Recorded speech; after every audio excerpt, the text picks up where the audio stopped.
একটু গজল বলে দিলে খুবই সুন্দর লাগবে। আমি তো গজল খুবই কম পড়ি, আপনারা শুনবেন তো?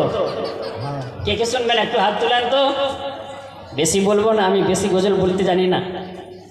আমাদের অনেক শিল্পীগুলো আছেন এখানে, তারা ভালোভাবে বলতে জানেন, তাদের কাছ থেকে কিছুটা নিয়েছি।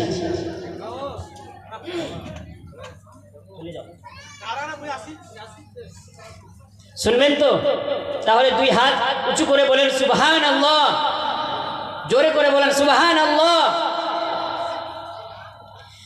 কে বুঝিবে তোমার ভেদ মাওলা। সুবহানাল্লাহ। শুনবেন না, বন্ধ করে দেবো। তাহলে শোনেন, সকলে মিলে বলুন সুবহানাল্লাহ। সুবহানাল্লাহ।